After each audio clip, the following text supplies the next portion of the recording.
Adam Oslin from AM 570. Clippers pre- and post-game host and host of the Clippers Talk on YouTube. Yeah, Bree. First and last day. We got him joining us right now. Follow Adam A. on X. What's up, Adam? How are you, man? What's up? What's up, Kelvin? What's up, Rob Parker? How we doing, guys? We're doing good. I lied to the people and told them you were AM 507. Yeah, I was just I was like, Bree. what station So I got to is give that? Bree a hard time. I was an anchor man. I played anchor man earlier, like 12 hours ago in the morning here in L.A. I'll say this. Rob and I both, we don't agree on a lot, but one thing we agree on is Tyronn Lue's ability to coach. I think he's the best coach in the NBA. One of them for me. He's right up there for sure.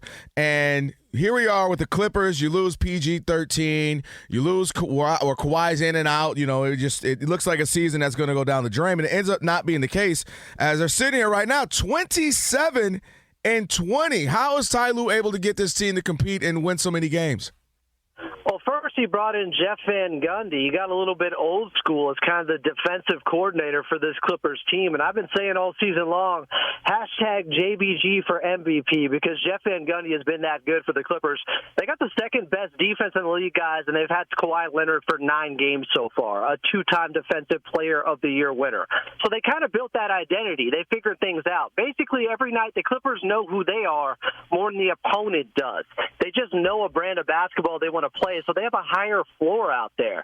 And I think Coach Lue has been tremendous, him and James Harden holding things down on the offensive end, but I do give a ton of credit to Jeff Van Gundy. He's not so old school now that he's holding on to the shoe of Alonzo Mourning when there's a fight that breaks out or anything like that, but he still brings that fire.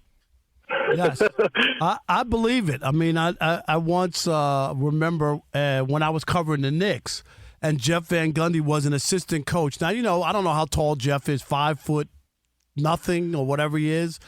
And I remember him working out with Patrick Ewing where he had a broom. Oh, to play the defender? To be the defender, and he was defending. Like, that image will never go out of my head. He has a broom trying to defend Patrick dedication. Ewing. That's what I'm saying. That looks like me trying to clean my ceilings. But let's go here with the All-Star reserves and Norman Powell. Averaging 24.2 points has been tremendous for the Clippers. No reserve. Foul or fair? I mean, I work for the Clippers. I know where my bread is buttered. I'm going to say it's foul in this way. It's easy to say a guy should make it. It's hard to say who he had a chance to make it over. And in this case, I think his numbers are all better than Jalen Williams, J-Dub with the OKC Thunder. And you can say Norman Powell's shooting almost 44% from 3. He's getting 3 more points per game than J-Dub at 24-21. There is a case to be made there. But the alternative is, well, the OKC Thunder have the best record in the Western Conference, and that's going to be the case for Jalen Williams. So I get it. It's a popularity contest. Norman Powell has not been getting enough respect, I think. Guys, last season he was one of the best three-point shooters in the league, and they didn't put him in the three-point contest. No. So I'm not surprised by this at all. He's always had a chip on his shoulder. He's always been overlooked. This is just going to be more fuel to the fire. Yeah, you know what? Caitlin Clark told the NBA, put Norman Powell in the shoot three-point shooting I can't do it. Get Norman. No, actually, Norman has been, he's been sneaky good, as you know, but he's shooting 49% from the field. I know. No, he is a baller, man. He's just one of those guys. He can just go. And every, 3, 4, 5 years, there are those guys who just do that. They're so good for a team that no one really talks about. I want to stay there one more time. What about the resurgence of James Harden? And that we kind of thought maybe this is where the decline happens. And obviously he's not scoring like he used to, but he's really leading his team along with Powell, but really still kind of the engine that gets this thing going.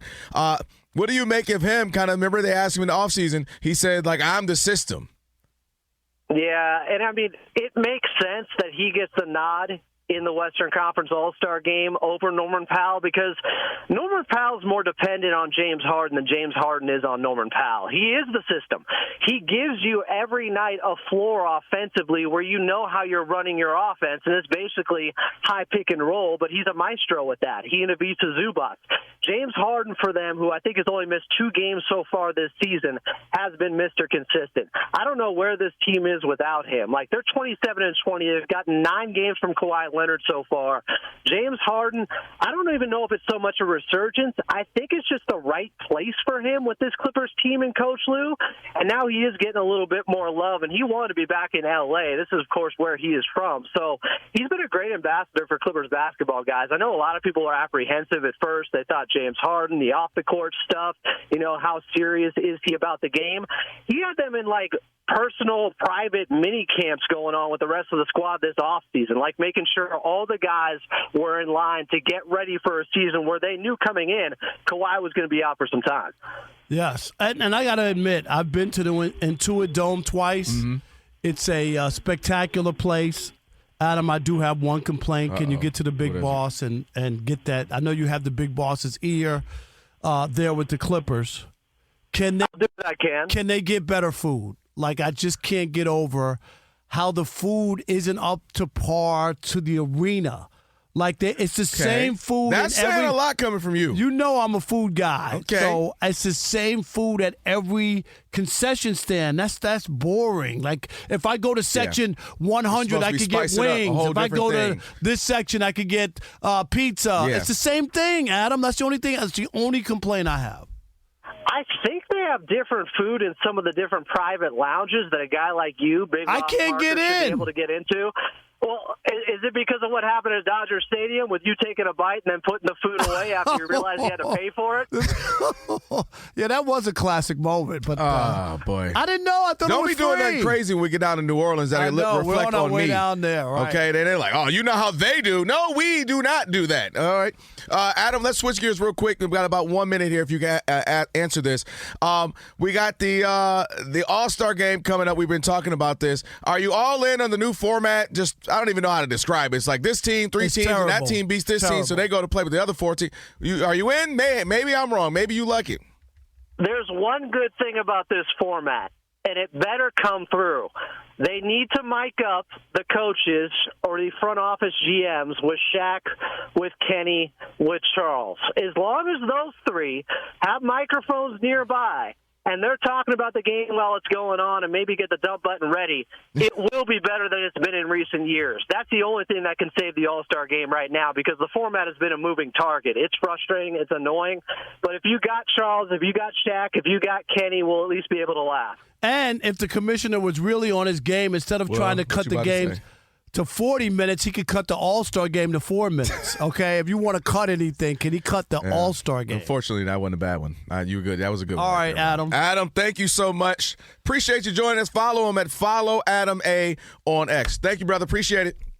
Love you guys. Thanks for having me. Yes, he ain't lying about Norman Powell, man. If you watch those Clipper games, but he's been doing this since Toronto. He has been one of those guys every team needs a Norman Powell in order to win. All right, on the way. Powell to the people right there.